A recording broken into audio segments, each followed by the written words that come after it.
This is a parliamentary dictation with the speed of 80 words per minute taken from Progressive Shorthand Monthly 2025 back page of exercise 18.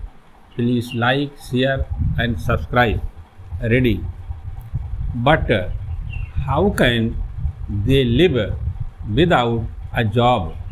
After 65 years of our independence, the ruling class is far behind in getting these people out of this problem. We are making plants one after another, but what is the result?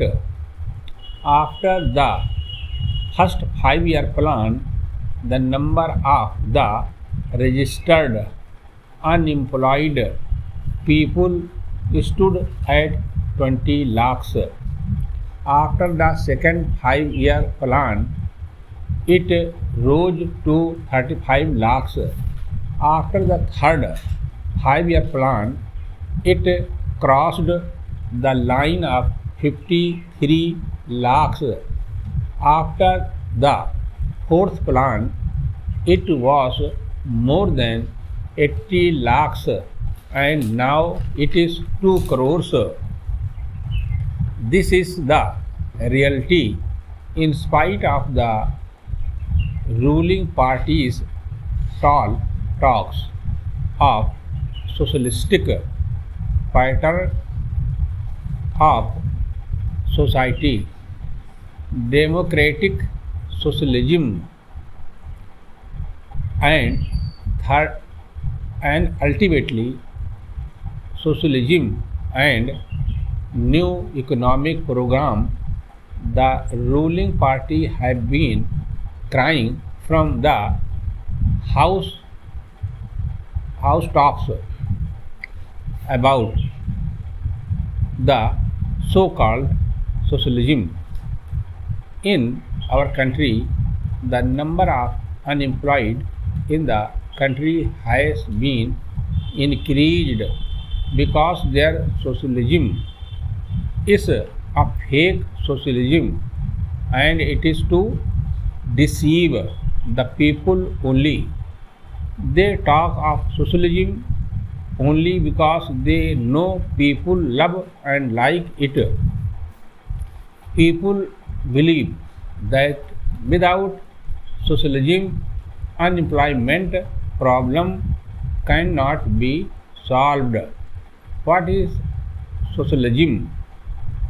It is only the scientific socialism, which is the real socialism and which abolishes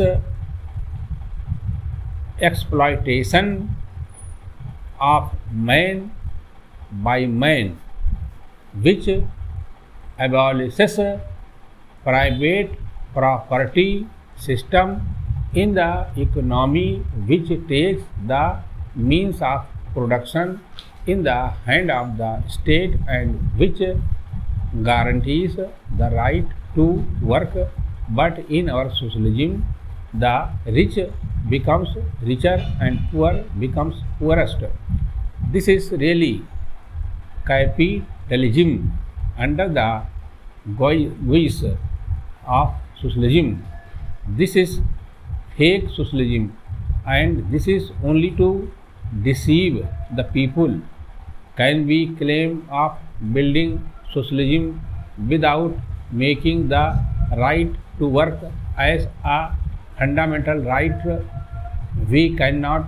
In all the socialist countries, this right to work is guaranteed by the constitution as a fundamental right. I would like to quote the relevant articles from the constitution of a few socialist countries.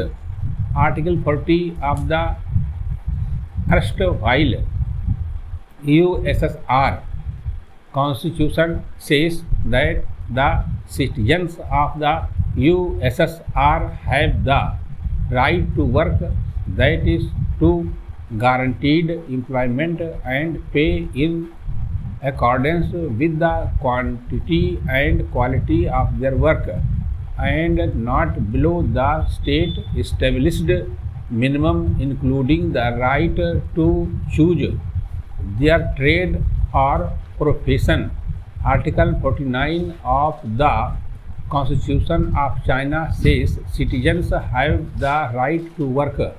To ensure that citizens enjoy this right, the state provides employment in accordance with the principle of overall consideration and on the basis of increased production. The state gradually increases payment for labor, improves working conditions, and strengthens labor protection. Stop.